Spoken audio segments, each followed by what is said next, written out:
Welcome to Wrestling with Heart, a podcast looking at pro wrestlers giving back to their community. Join me, Stanley Carr, as I interview wrestling's hottest names who use their platforms as entertainers to raise awareness and do community service. Hello and welcome to another edition of Wrestling with Heart. This is the show where we talk with professional wrestlers and professional wrestling personalities about their lives in and outside of the ring, as well as doing acts of charity work, community service, volunteering, and spreading positivity.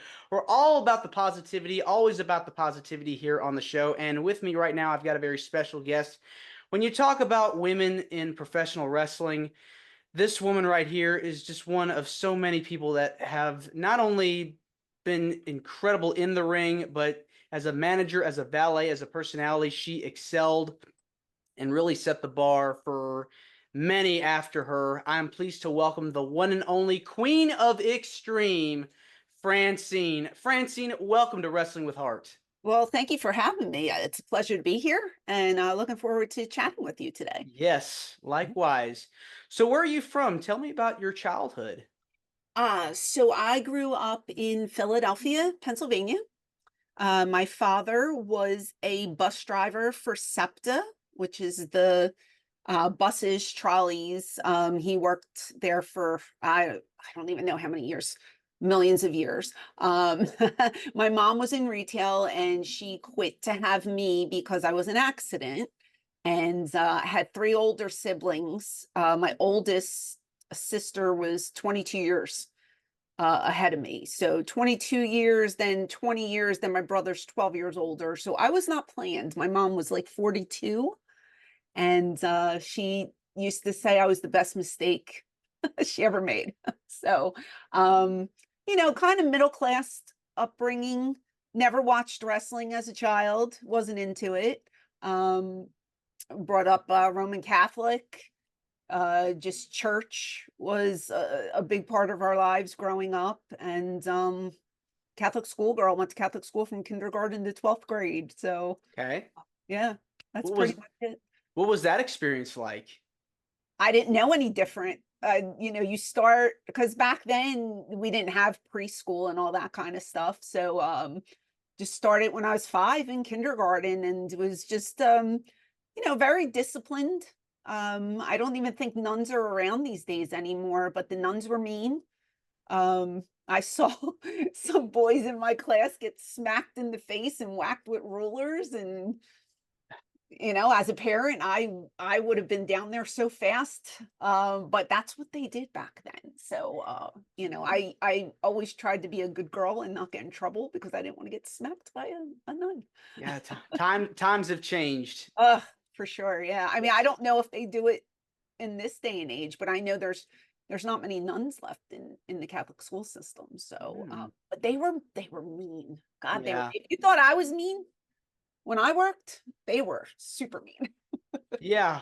So, Well, before you discovered professional wrestling, what did you want to do growing up?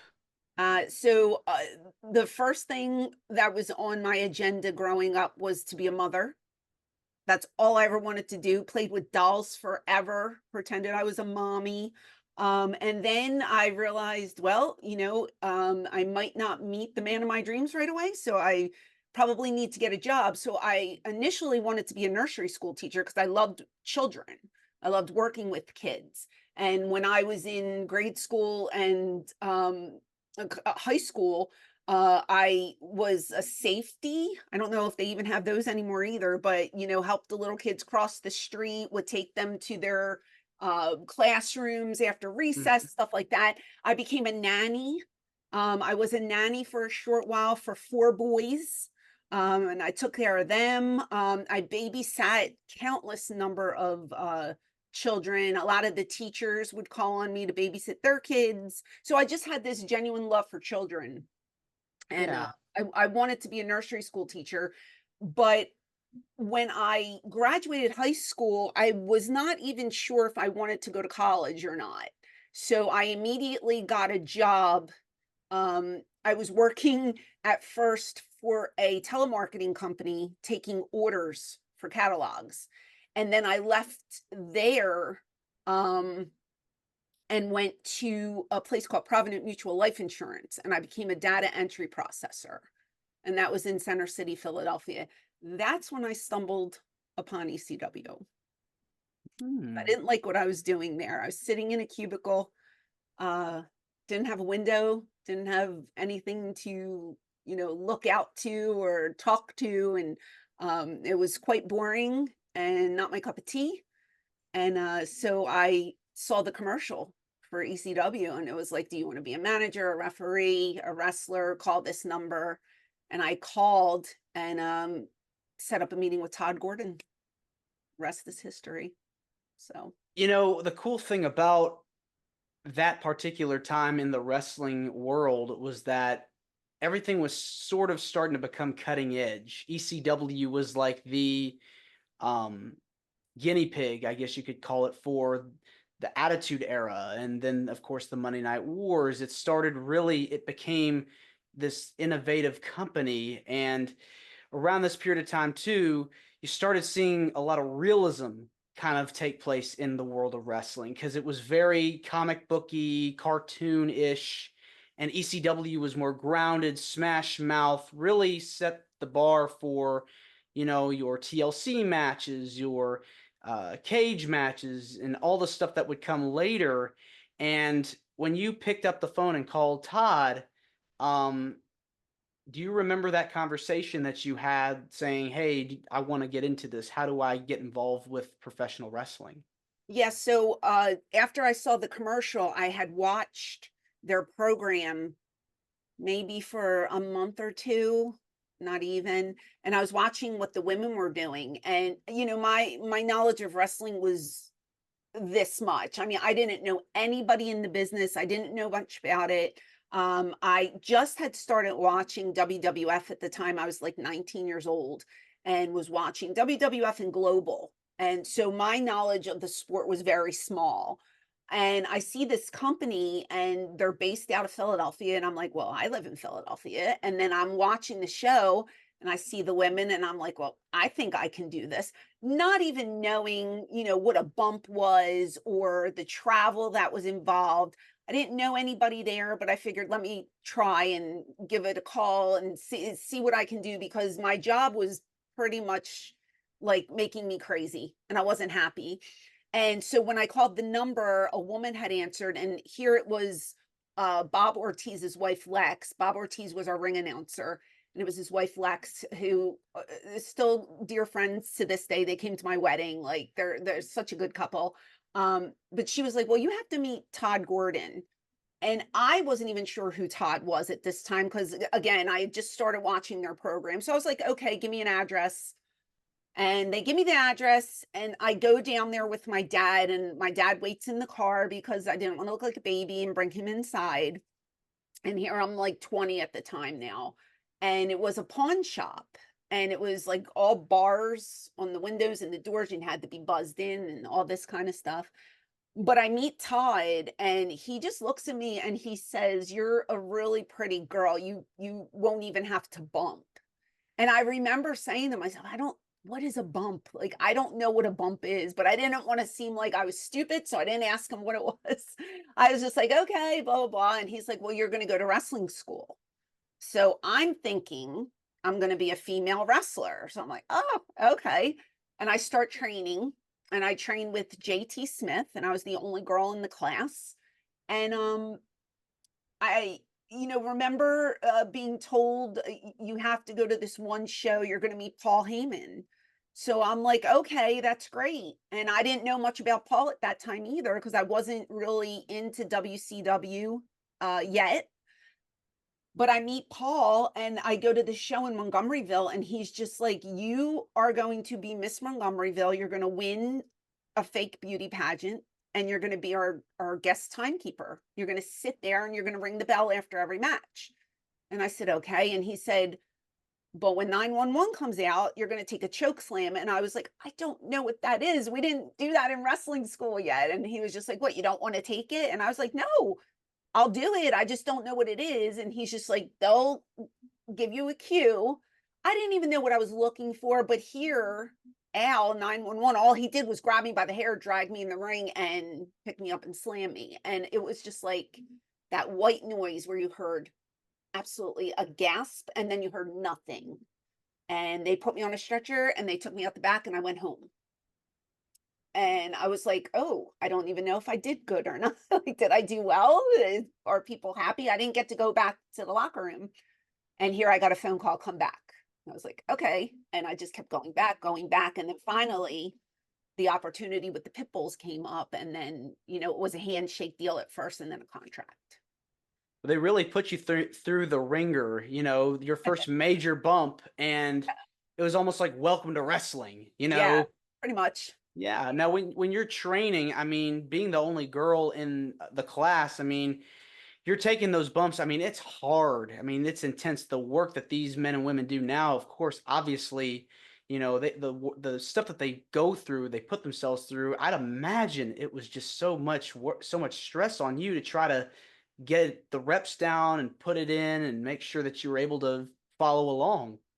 Well, I at first, like I said earlier, I thought I was going to be a female wrestler. So I was trying to train as a female wrestler. The night when I met Paul, he told me point blank, wrestling with women these days does not sell. It's not going to get you over. What's going to get you over is being a manager. Right. And I was just like, really? And he's like, trust me. And I said, okay, have no reason not to trust you. You know what you're talking about. And Right. he was 100% right. Cause at that time, female wrestling wasn't that big of a thing, and it seemed like when ECW would have a women's match, people were kind of like, and no, nothing against the women because they work just as hard as the men do. We know that, Mhm. but it was like the guys in the crowd didn't really care at that point. And Paul just said, when a manager's on the outside, you never know when they're going to get involved. And the guys want the women to come in and do something, and that's what's going to cause that big pop. And he was right. And now the women, most of the women are out working the men, which is tremendous. But back then, it wasn't where it was today. So, he knew what he was talking about, and I think he utilized me correctly. Yeah, I definitely think the manager is just as important as the wrestler because the manager helps get over the talent. And Mhm. so your job was to help get the talent over and be a huge part of their storyline. And so did you prefer being a manager over being a wrestler? Did you like doing both? I liked being a manager. I mean, they used me in a lot of mixed tags where I got to showcase what I can do and wrestle, and that was fun. But I just liked being on the outside, having the fan never know what I was going to do next. That kind of anticipation, is she going to do something? Is she not going to? Which 99% of the time I did something. Yes. So it was just fun to interact with the crowd that way and build up momentum. And, it wasn't so much me getting my wrestler guy over, it became a partnership with each person that I worked with, and we gave each other the rub and helped each other's careers. That's the way I like to look at it. And I got to work with some really talented men in ECW, and it was the best time of my career. It really was. I mean, you got to work with a who's who of people. You Sure. mentioned the Pit Bulls, Tommy Dreamer, Chris Candido. Oh man, Lance Shane, Storm, Shane Shane Douglas, Douglas. 3.5 years with Shane. I probably would have worked with him until the end if he didn't leave for WCW, because him and I clicked from day one. And I still work with him to this day. We're still on the road doing shows and conventions together. So wonderful friendship with him. It's just, when you can trust the people that you work with, that's a big deal. And you're putting your body on the line to trusting these guys, and having them use me in the way that they did, because a lot of the old timers didn't want to put the girls over back then. Really? I had Bruno Sammartino tell me to my face, like, women are kind of irrelevant in this business. And I'm just like, wow, and I respected him for everything that he gave to wrestling, but for him to tell me that to my face was kind of like a letdown. And I was just like, wow, and he's like, I don't think women belong in the business. And a lot of those older generation wrestlers feel the same way. So I was just like, well, I just want to prove myself that I'm not some girl who just stands there and looks cute. Like I want to work. And I tried in my power to prove that I was one of the boys. Yeah, I mean, you took like a lot of bumps, Yeah. really. I just was watching a promo you did with Tommy Dreamer where you just slapped him and he gave you a pile driver like right in the middle of the ring. Do you remember the first time you're talking about Shane Douglas earlier? Do you remember the first time you met him and were talked about being paired up? So he tells this story. I don't really remember it like he does, but he tells a story of after he went to WWF, he came back and he was in somewhere in New York, I guess we were, and he was just visiting. He wasn't even working for the company at the time. And I guess I was doing a promo with the Pitbulls and I looked really nervous to him. And because initially I was very uncomfortable speaking and I would get nervous and I would fidget with my hands a lot. And he noticed that. So he pulled me aside and he was just giving me tips on, what to do, how to think while you're trying to get to the next line. You could laugh. Like if you notice in a lot of his promos, he'll do a little laugh. He's thinking of his next line when he's laughing. So he was just giving me little tips. And Paul told Shane he watched him talk to me that evening and it clicked. These two are going to be together. He saw something in that conversation, which he didn't even hear the conversation. He just saw our body language and he wanted to put us together right then and there. So, And the both of you had an incredible run, still going on, obviously, yeah, as you had mentioned, but ECW, that was just an iconic pairing. The work that you guys did, remarkable thank in you. ECW. Yeah, of course. Yeah, I appreciate Uh, that. who have been some of your favorite people that you've managed other than Shane? I mean, like I said, we had such a great locker room. I loved working with the triple threat. Each member had something different to offer. Working with Chris Candido was so fun and brought me so much joy. He was one of the lighthearted wrestlers out there. He wanted to make it like comical and fun, and he didn't want to call anything in the back. He just wanted to go out there and have a good time. And he would always say, "If I need you, I'll say, Francine, get me a chair. Francine, do this." And like I never knew what I was doing beforehand with Chris because he would just tell me out there. Hmm. Shane was more kind of like, let's go over it, see what's going on. Bam Bam, ugh, for being such a big man, so light on his feet, and such a teddy bear and a sweetheart to work with. Brian Lee was another big guy that had a big heart. There were just so many people Hmm. that I got to work with and experience uh, just the honor of being in a ring and getting to perform and whether working heel or babyface, that locker room was special. And I know you probably hear it a million times, but I've been in other locker rooms and they don't hold a candle to what we had in ECW. There was just something different about that locker room. And I always say if you did not work there, you can't understand the bond that we had. Yeah, I mean, there's a lot of camaraderie that's in the wrestling business, and ECW seemed like a family, a close knit together family. Like everybody wanted each other to succeed, Yes. and it's hard to find those families because they're not always around. And you were there a long time. I was there for 7 years. I started there in '93. Um, I think the reason why we were so close is we were not like WWF or WWE or WCW. We didn't have a lot of money. You know what I mean? Were still on the up and up. We were climbing the ladder to success. We didn't start off right on pay-per-view. We only had a syndicated television series and it wasn't even in every market. So we knew collectively we had to work together if we wanted to get to that next level. And each of us had the same goal in mind. You know, make me look good, I'll make you look good. It makes us money, it makes the company money, it makes us evolve.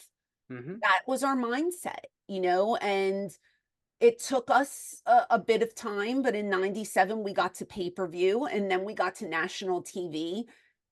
And then, it kind of fell apart and things happen. No fault to the wrestlers because we were there until the end working, sometimes for free, but we loved what we did and we loved ECW and doesn't It's always work out the way you want it to. I mean, it's hard to get a TV deal sometimes because you've got to really sell the product. And this product known as ECW, um, not as many people were into it as WWF or WCW. It had its audience, it had its fans, but you had to really convince people that this is a very strong promotion. You really had to tell people like, "Hey, ECW, this is the future." I think we had gotten like a reputation as the blood and guts company. And that was so far from the truth. A lot of the workers could work those hardcore matches, yes, and that's what we were basically known for.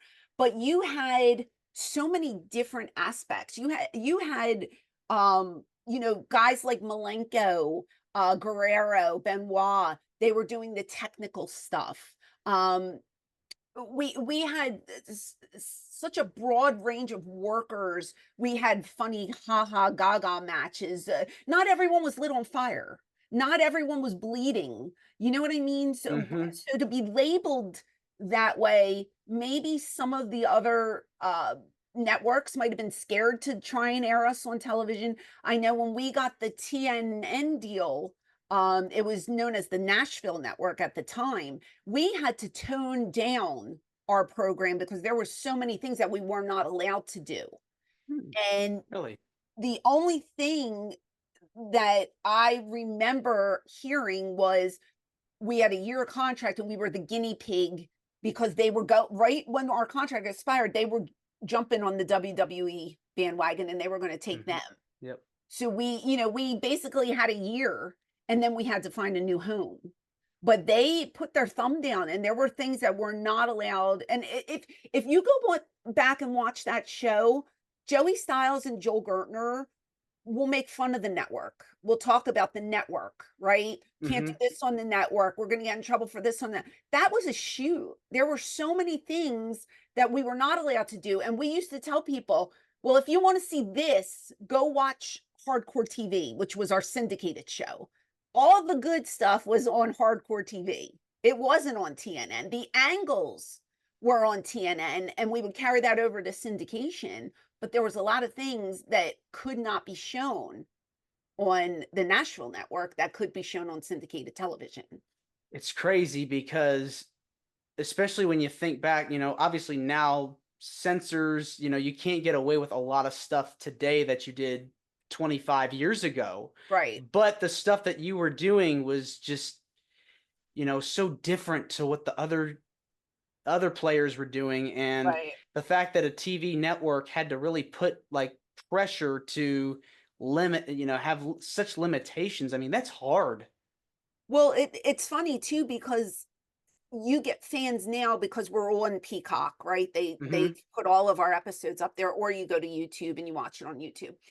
We get fans that are 10, 12 years old that have started watching us from the beginning and are learning about the product and they're new fans. And I'm like, honey, you're so young, but they want our autograph because they're watching us now. And so many people say, like, those angles can, be cool in 2024. It wasn't just the 90s things, like, they carry over to this decade. And it's crazy to hear that.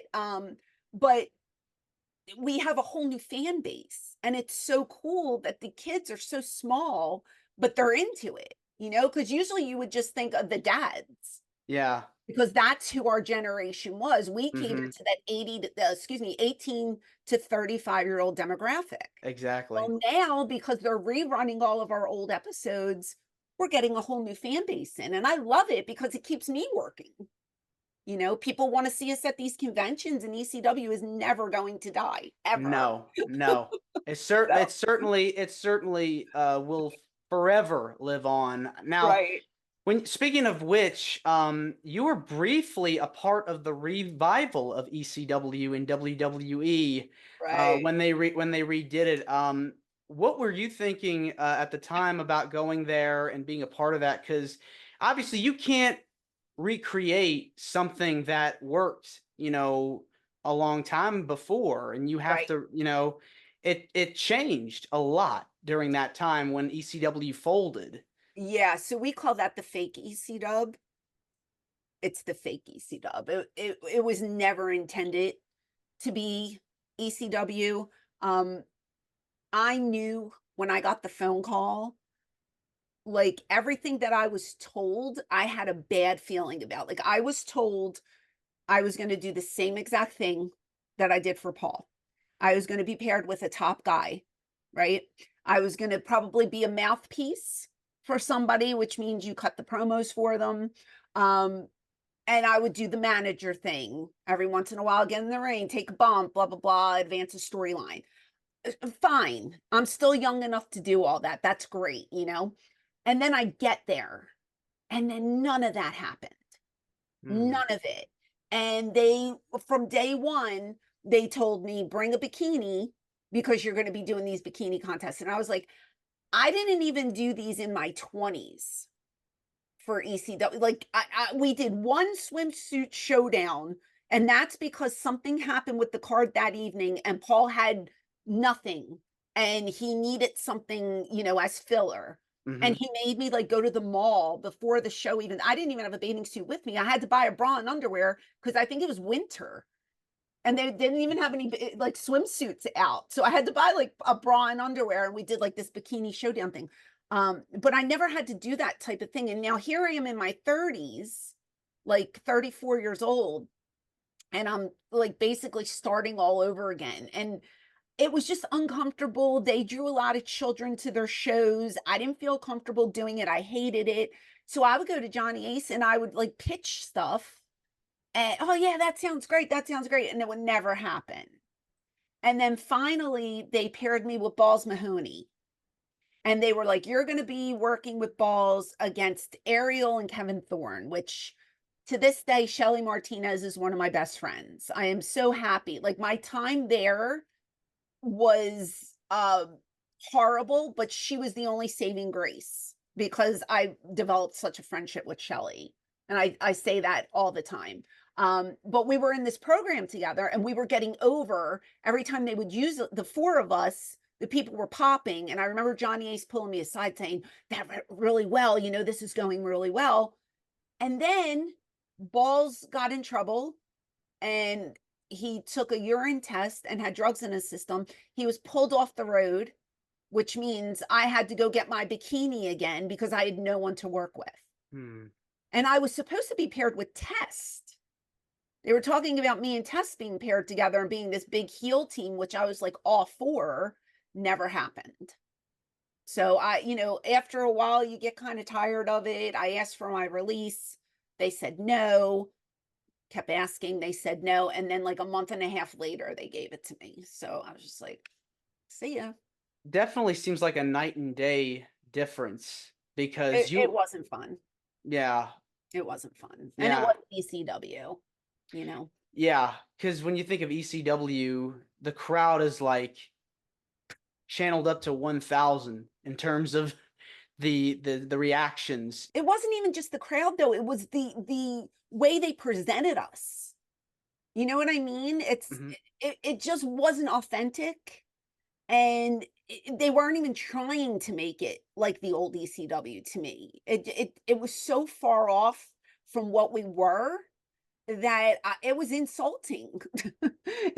You know what I mean? It was just Yeah. an insult to all of us that worked there prior. So, like, the only reason I did it is because I figured this is probably my last big run and I'll just go try and make some money, and if it works out, great, and if it doesn't, my heart's not broken because my heart wasn't in it to begin with, and that's the God honest truth. I never wanted to work for WWE, ever, and I just took a shot, and it didn't work out. Grateful for the opportunity, but I wish it woulda went a different way. Yeah, I mean, the good thing about, like you said, you met some friends, you made some connections, and Sure. you're Made a little bit of still, money. yeah, yeah, Yeah.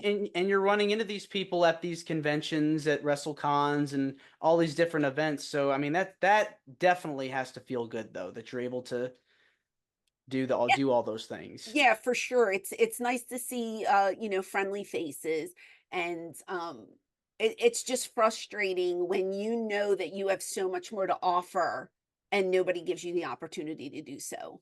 So that Yeah. was kind of a bummer, but you live and you learn. When you look back on your legacy in the ring as a manager, did you prefer being a baby face or did you like being a heel? No, heel. 100% Heel? heel. Yeah. Being a heel is so much more fun.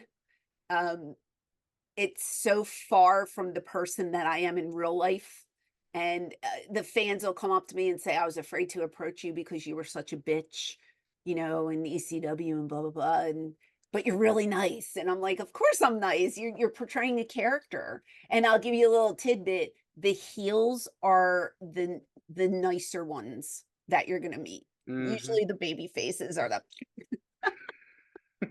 just my opinion, but, Yeah, yeah, I've heard that quote before. being a heel was a lot of fun though, and it's fun to be a bad girl. So I enjoyed every minute of it. Yeah, you could get away with something on Sure. screen that you can't get away with in real life, so why not? I think it's easier to be a baby face too than to be a heel. You really have to know what you're doing to turn that crowd against you. And man, did I have fun doing so. Yeah. Well, as a when you're in the ring as a competitor, we talked about women's wrestling, and at that time, ECW did have a handful of women in addition to you. Did you enjoy working with the women there? Yeah, for the most part, sure. Buell and I set the standard. I think the cat fights that we started, because I really believe that we started it. When her and I would get in the ring, it would be like magic.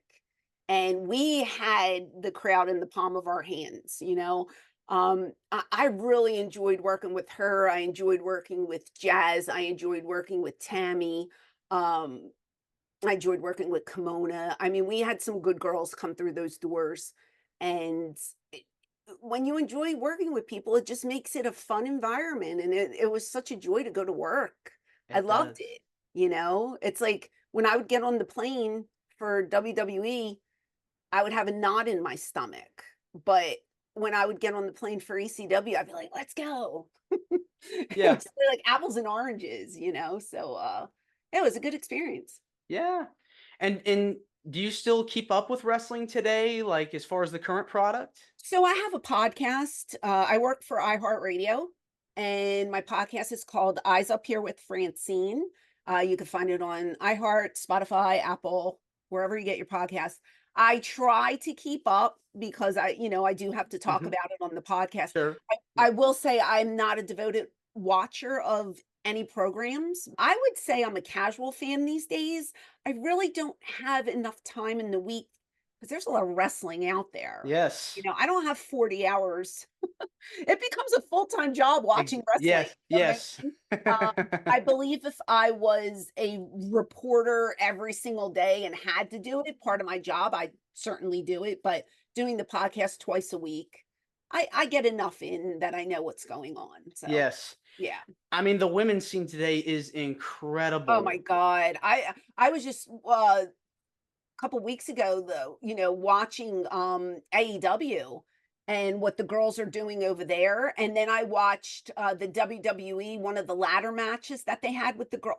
I was blown away. I was like, these girls can go, and good for them. It's so entertaining and so refreshing not to see them having pillow fights anymore. It's Mhm. just these girls can work and they're being showcased and they deserve to be treated just as the men are. They're So just so I'm so proud of them. yeah, they're just so athletically gifted Yeah, and talented. So right. the moves that they're doing is just Yep, it's amazing. right. Really Yeah, it's is. fun to watch. Yes. Let's switch gears and talk about the stuff you've done outside of wrestling. I know you've done a lot of charity work or things outside of wrestling, community service. What kinds of things have you done to help out in your community? Well, this goes back now. I was very involved with my children's schools. I was the, I guess, homeroom mother for several years for both my kids' schools. My kids are 2 years apart in school. No, 3 years apart. Yeah, they're 3 years apart. And went to different schools at one point, and I was the house mom for both kids. So I would be in charge of like the book fairs, the Christmas wrapping parties. I was a coach for cheerleading. Um, I did anything that had to come up, I was involved in, and this was running back and forth for years.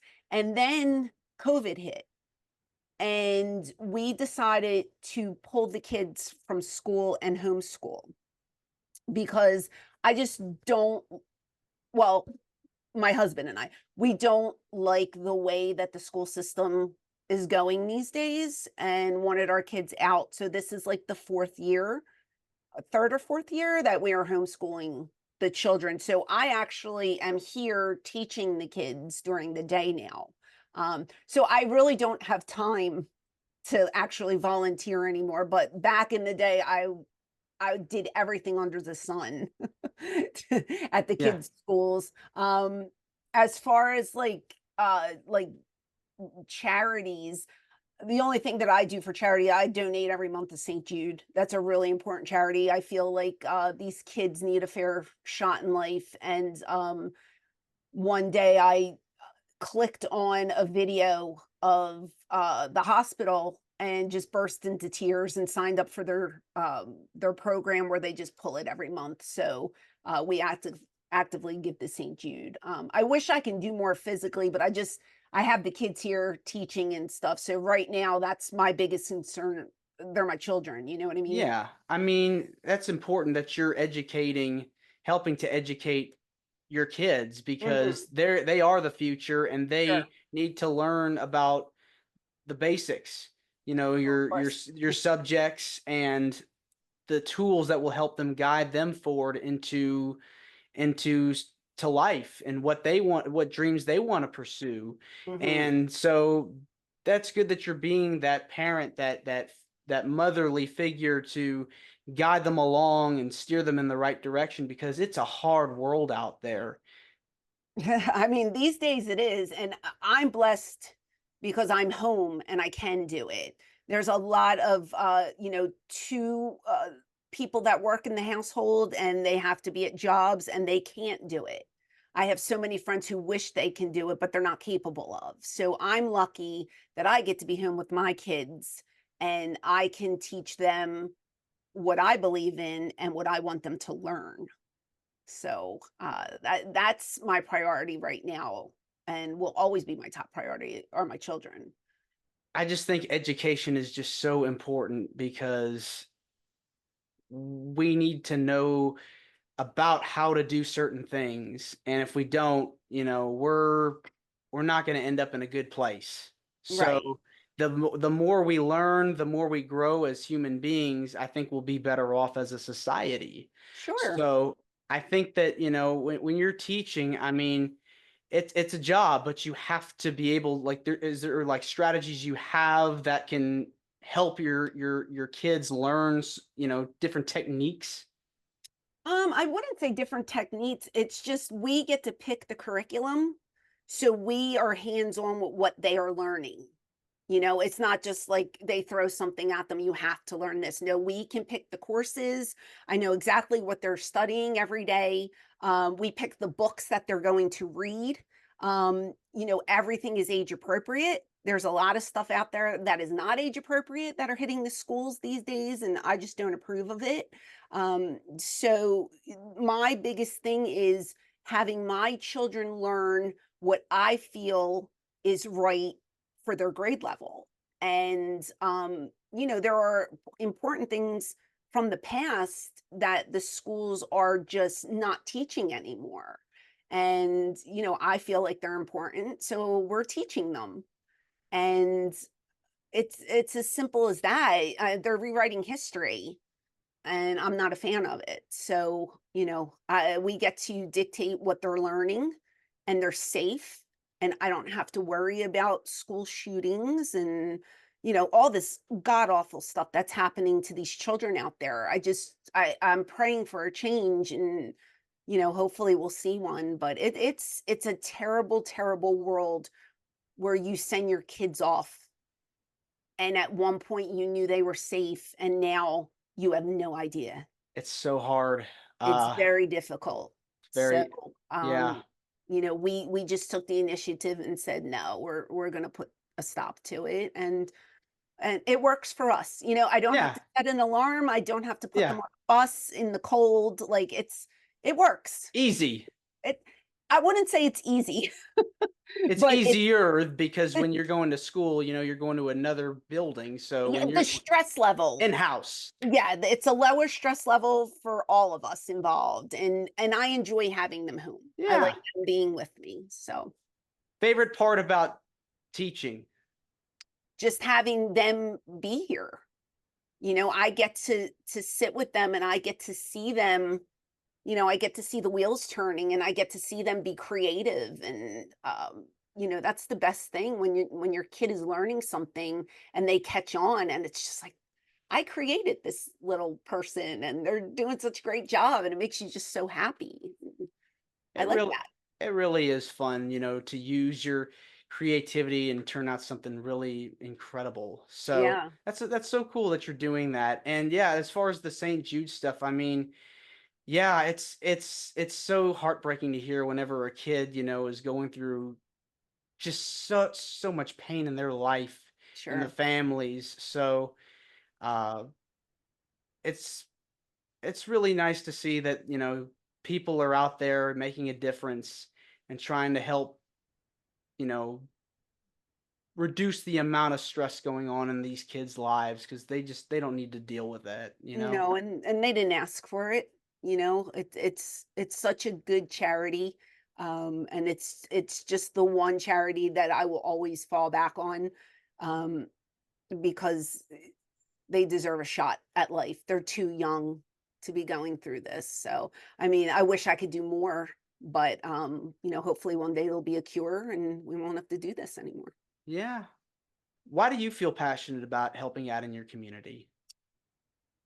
When I was capable of doing it, I just liked doing it to help make a change, to help the schools, to help the kids that were involved. Again, I'm a big advocate of children in general. I love little kids. I love working Mhm. with little kids, and I got to be around my kids. I got to go to their school at that time and help and see what was going on, and have my hands in the pot, so to speak, and help out with things. So it's always nice to try and give back, and not expect anything in return. Just to see the kids happy was enough for me. Yeah. So at that point I felt like I was at their schools more than I was home. For the longest time I was a caregiver for my mom. She recently passed away about a year ago. I'm so sorry. But thank you. You're welcome. But my husband and I took care of her for almost 16 years. She lived with us. So I was the last, not this past year, but prior to before she passed away, we were housebound because we couldn't leave her alone. So that was a big thing too. Like, we couldn't go anywhere because we were taking care of my mom. And I didn't even work because I couldn't leave the house. Just took care of mom, and did local stuff when I could. But she was the priority then. So, being home, taking care of her, taking care of the kids, that was a big deal for me. Once my kids are grown, Maybe I'll find a project to do in the community, but until then, those kids are my top priority.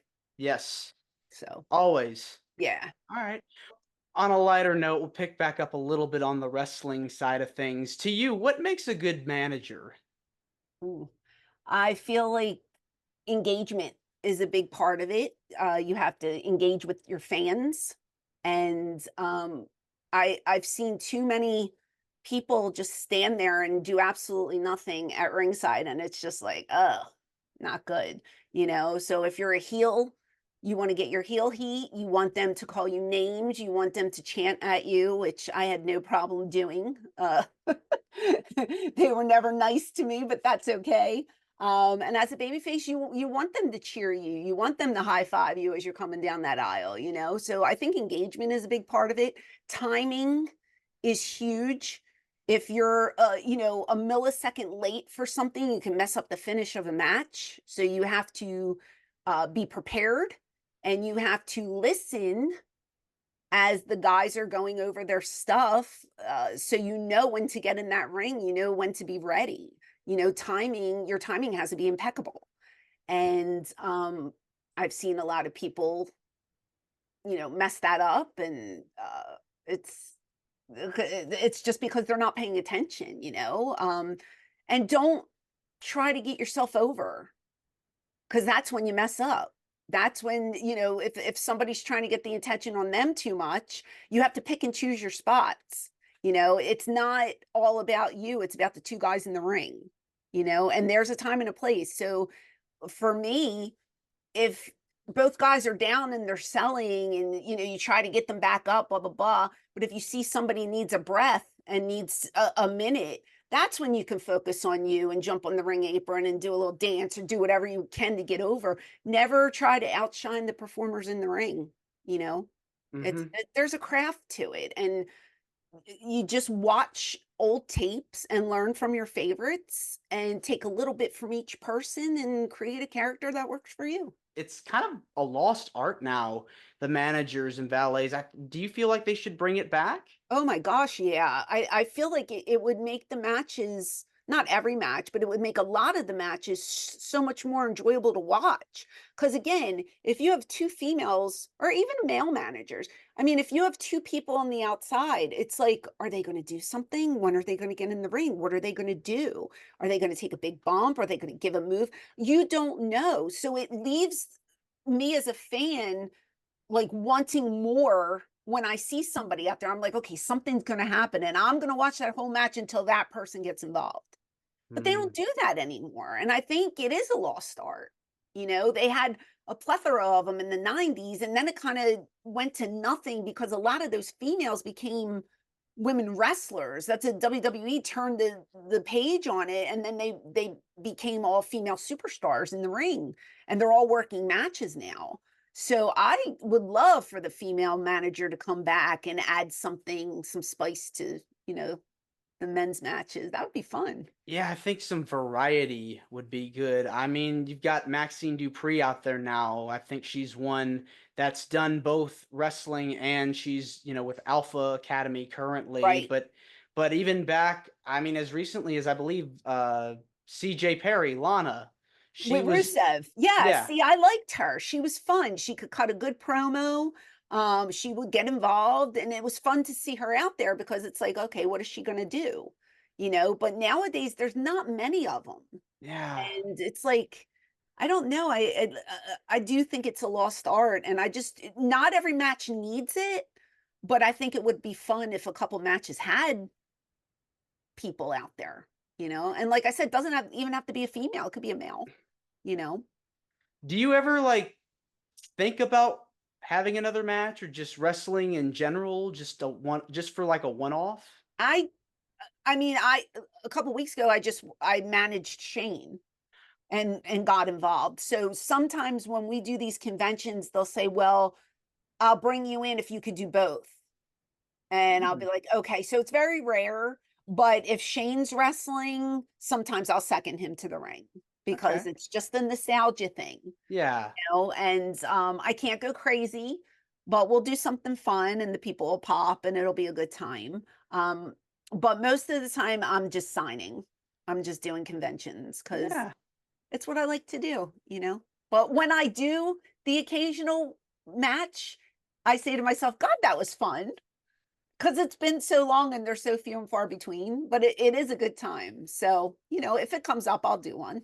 It's always good to, when you go to these conventions, you see all these fans, and it brings back a lot of nostalgia, as you just said. I mean, but it's got to feel good when you're seeing people and they're complimenting you, they're, saying these nice, friendly things and gestures. I mean, it's got to be nice, it's got to feel good.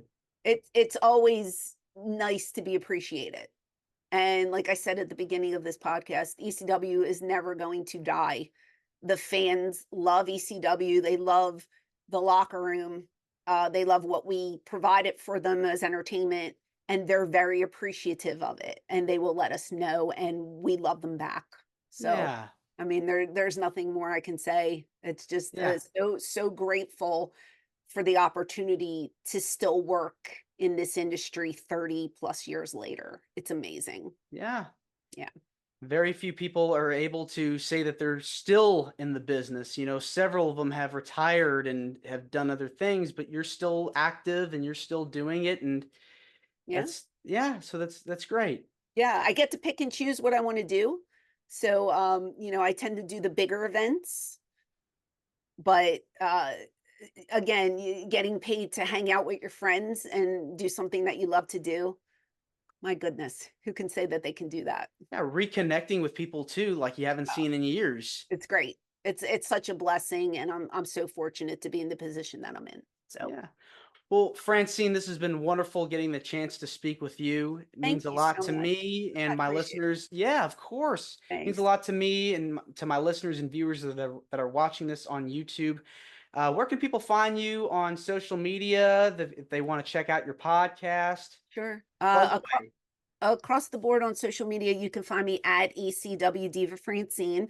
That's on X, Instagram, that's on YouTube. Again, Eyes Up Here with Francine, wherever you get your podcast, you just type that in. We're on all social platforms at that address as well. Yeah, just working a lot on YouTube and the podcasting and trying to get my feet off the ground with them.